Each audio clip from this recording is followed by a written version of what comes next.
Hello my NEET aspirants, क्या हाल चाल। I hope सब लोग बहुत अच्छे से अपनी प्रिपरेशंस कर रहे होंगे। तो देखो बेटा, हमारी प्रश्न नीति की तो ये हम सीरीज तुम्हारे लिए लेके आए हैं और उसमें हम हर स्पेसिफिक सब्जेक्ट्स तुम्हारे लिए लेके आ रहे हैं। लाइक केमिस्ट्री ला रहे हैं, फिजिक्स ला रहे हैं, बायोलॉजी ला रहे हैं। हमारा टारगेट है कि जो नीट आपका होने जा रहा है इस बार का 2023 का, उसको आप क्लियर करें, उसमें आप सक्सेसफुल हो। तो चलिए, बायोलॉजी के इस नीट पीवाईक्यू सीरीज में आज जो हमारा चैप्टर रहने वाला है वो है फोटोसिंथेसिस। फोटोसिंथेसिस एक बहुत अच्छा चैप्टर है, बट ये है कि लाइक बॉटनी का एक बहुत इंपॉर्टेंट चैप्टर भी है। ना सिर्फ ये इंपॉर्टेंट है, थोड़ा थोड़ा सा ये हमको डराता भी रहता है।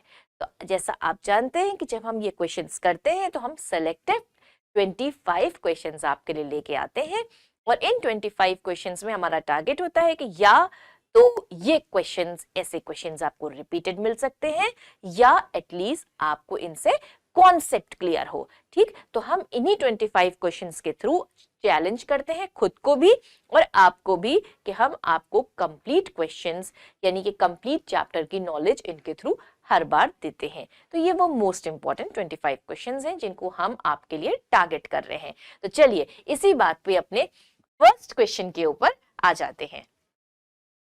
फर्स्ट क्वेश्चन बेटा, oxygen is not produced during photosynthesis by green sulphur bacteria, Nostoc, Cycas, Chara. अब आपको यहां पर बिल्कुल ध्यान रखना पड़ेगा कि ये ऑप्शंस कौन कौन से हैं। जैसे नॉस्टॉक एक साइनोबैक्टीरिया है। ये कैसा साइनोबैक्टीरिया है? ऑक्सीजेनिक, ऑक्सीजन प्रोड्यूस करता है। सिमिलरली साइकस जिम्नोस्पर्म से आ रहा है, ठीक है, और चारा आपका एल्गी से आ रहा है। तो ये सारे हमारे कहीं ना कहीं लाइक ये एटलीस्ट दोनों आपके प्लांट किंगडम से आ रहे थे और वो बैक्टीरिया से आ रहा था साइनोबैक्टीरिया, बट वो ऑक्सीजेनिक फोटोसिंथेटिक बैक्टीरिया था। अब बच जाता है ये ग्रीन सल्फर बैक्टीरिया।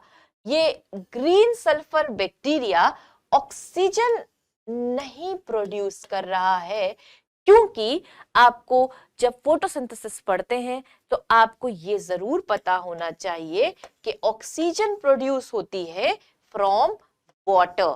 वाटर की वजह से ऑक्सीजन प्रोड्यूस हो रही है, ठीक है। तो अब यहां पर ये क्या कर रहा है, स्प्लिटिंग ऑफ वाटर यहां पे नहीं होने पा रहा है। यहां पे कोई दूसरा ऑर्गेनिक सोर्स ये यूज कर रहा है, but splitting of water purple sulphur bacteria में नहीं हो रही है। दैट इज व्हाई यहां पर ऑक्सीजन प्रोड्यूस नहीं हो रही है। I hope you got it. चलिए नेक्स्ट क्वेश्चन देखिए। Anoxygenic photosynthesis is characteristic of किसकी किसकी? अब देखो भाई, ऑप्शंस में है रोडोस्पिरिलियम, स्पाइरोगायरा, क्लेमाइडोमोनास एंड अल्वा। यहां पर ध्यान दो तुम, स्पाइरोगायरा तुम्हारा हो गया या क्लेमाइडोमोनास हो गया या अल्वा हो गया। ये सारे कैसे ऑर्गेनिजम्स हैं? फोटोसिंथेटिक ऑर्गेनिजम्स हैं और ये सब यूजुअली एरोबिक कंडीशन में रहना पसंद कर रहे हैं। ये बात कर रहा है एनऑक्सीजेनिक फोटोसिंथेसिस की। तो जब आपने अगर मेरा लास्ट वाला वीडियो भी देखा होगा, वहां पे मैंने आपको डिस्क्राइब किया था अबाउट रोडोस्पिरिलियम।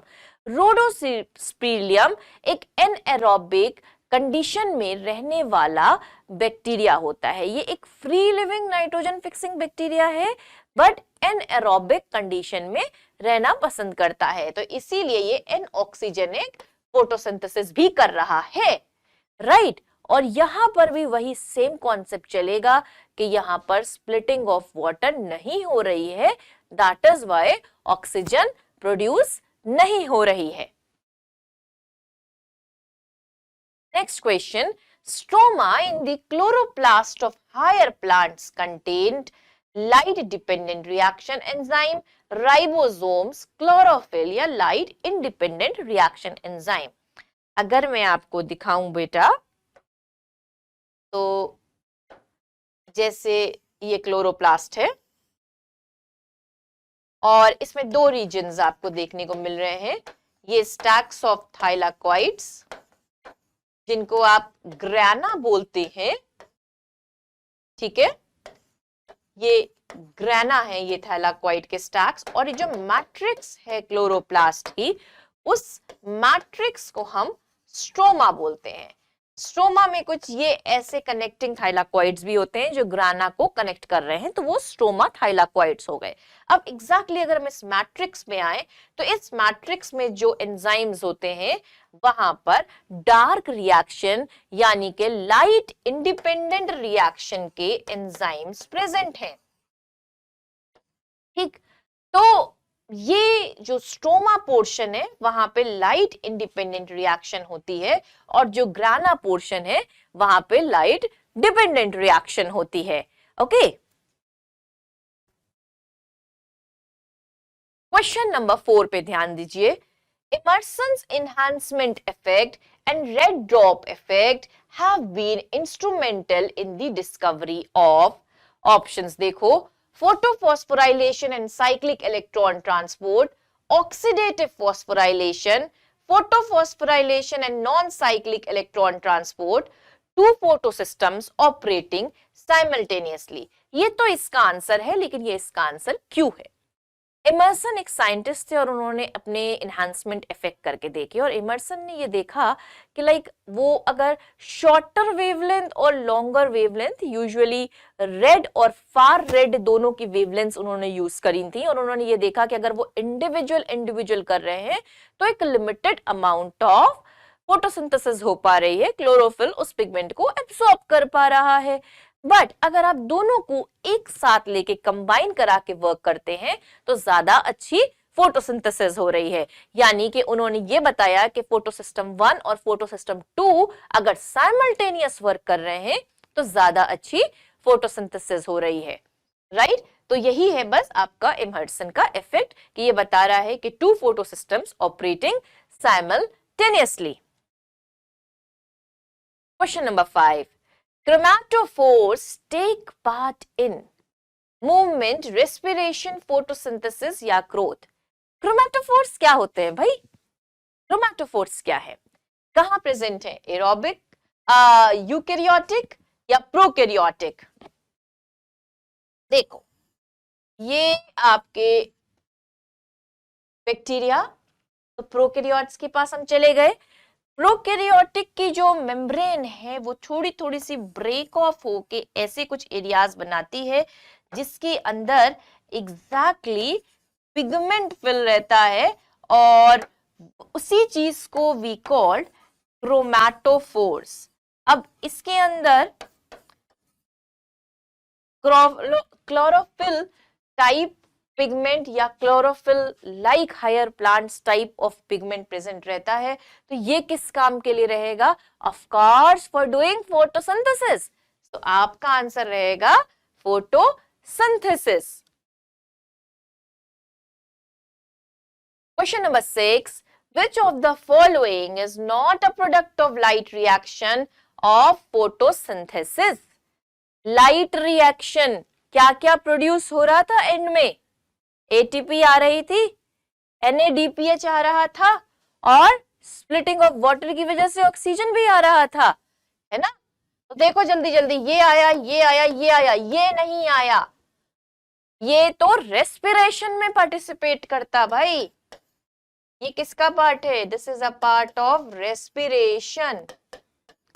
तो which of the following is not a product of light reaction? NADH। चलिए नेक्स्ट क्वेश्चन करिए। नेक्स्ट क्वेश्चन देखिए बेटा, in light reaction plastoquinone facilitates the transfer of electrons from, देखो यहां पर जब हम Z स्कीम की बात कर रहे हैं तो PS2 से यहां पर आएगा PS1 तक। तो देखो यहाँ पे फर्स्ट इलेक्ट्रॉन एक्सेप्टर, देन आते आते ये क्विनोन्स आ जाएंगे, और यहां पर आपका आ जाएगा प्लास्टोक्विनोन, और यहां पर आ जाएगा साइटोक्रोम B6F कॉम्प्लेक्स। ठीक, तो साइटोक्रोम ये PS2 से साइटोक्रोम B6F कॉम्प्लेक्स तक लाने के लिए प्लास्टोक्विनोन फैसिलिटेट कर रहे हैं। ओके, चलो नेक्स्ट क्वेश्चन के ऊपर ध्यान देंगे बेटा। Which one of the following is essential for photolysis of water? ये मैं आपको पहले भी बता चुकी हूँ कि मैग्नीज जो होता है रिस्पॉन्सिबल होता है for photolysis of water. Like H2O हम कर रहे हैं तो यहाँ पर आपका 2H प्लस ये नेसेंट ऑक्सीजन मिल रहा है in the presence of Mn. ठीक, तो मैग्नीज इंपॉर्टेंट रहेगा फॉर फोटोलिसिस ऑफ वाटर. आपको पता होना चाहिए कि फोटोलिसिस ऑफ वाटर वो इंपॉर्टेंट फिनोमिना है जिसके थ्रू इलेक्ट्रॉन्स ट्रांसफर हो रहे हैं. राइट, यहाँ पे इलेक्ट्रॉन्स भी आएंगे और वो इलेक्ट्रॉन्स जाएंगे ऊपर की तरफ जो आपका ऑक्सीजन आपका जो क्लोरोफिल अब डिमांड कर रहा है और साथ ही साथ यहाँ पर से ऑक्सीजन रिलीज हो रही है. Cyclic photophosphorylation results in the formation of ATP.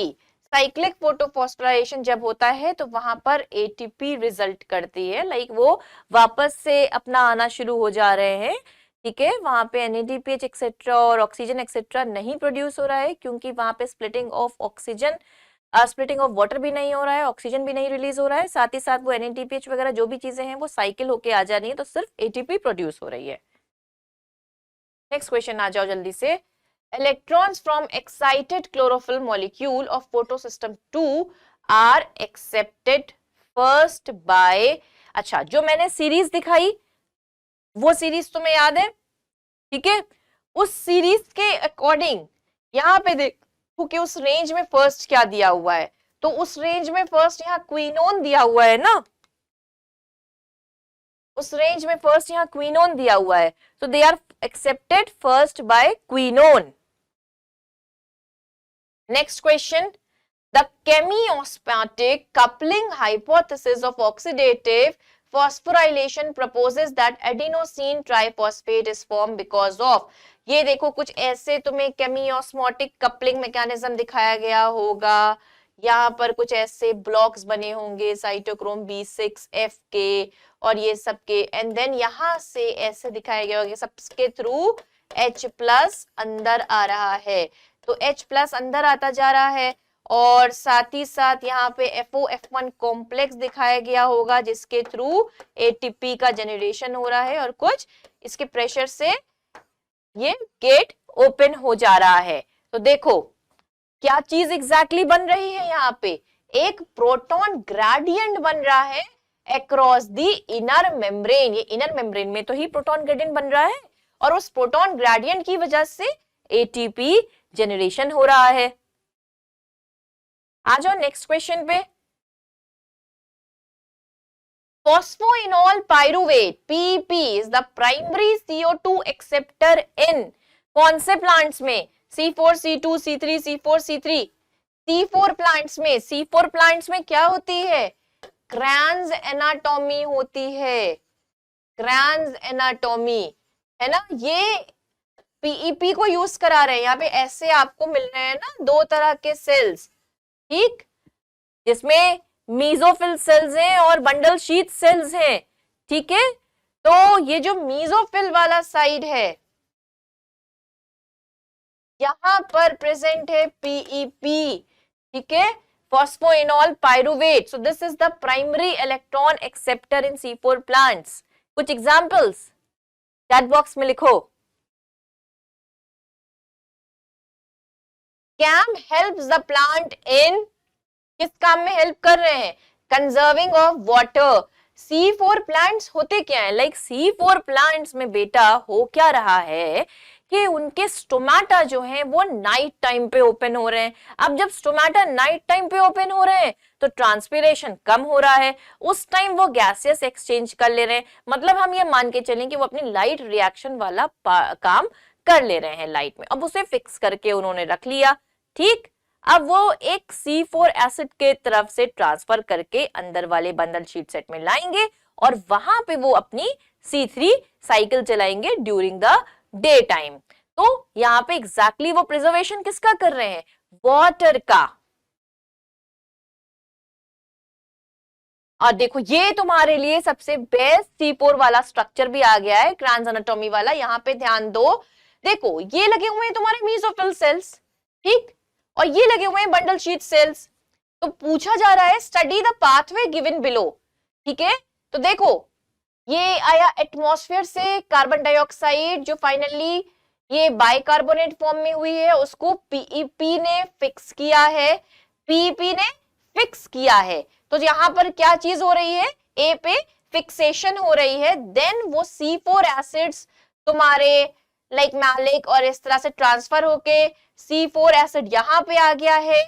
अब जब ये यहां पर आ गया है तो इसका क्या होना है, C3 एसिड बनना है, यानी इसमें से CO2 रिमूव होना है।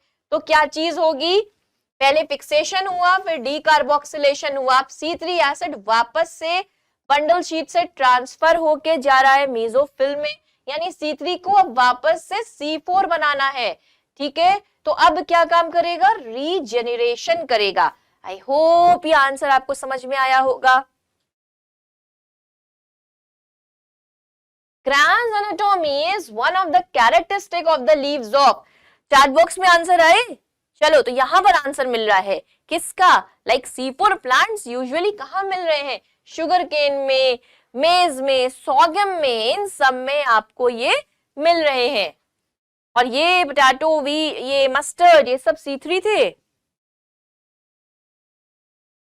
चलिए, the C4 plants are photosynthetically more efficient than C3 plants because the CO2 efflux is not prevented, they have got more chloroplast, the CO2 compensation point is more, CO2 generated during photorespiration is trapped and recycled through PP carboxylase। यहां पर आपको ध्यान देना पड़ेगा, इसका answer रहेगा they have got more chloroplast। क्यों, आपने देखा दो तरह के सेल लगे हुए थे, एक लगा था मेसोफिल वाला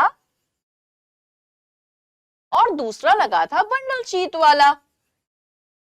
तो दोनों में ही तो क्लोरोप्लास्ट है, तो दो तरह के क्लोरोप्लास्ट यहां पे मिल रहे हैं ना, mesophyll chloroplast and bundle sheath का chloroplast. So since they have got more chloroplasts, they are more efficient than the C3 plants।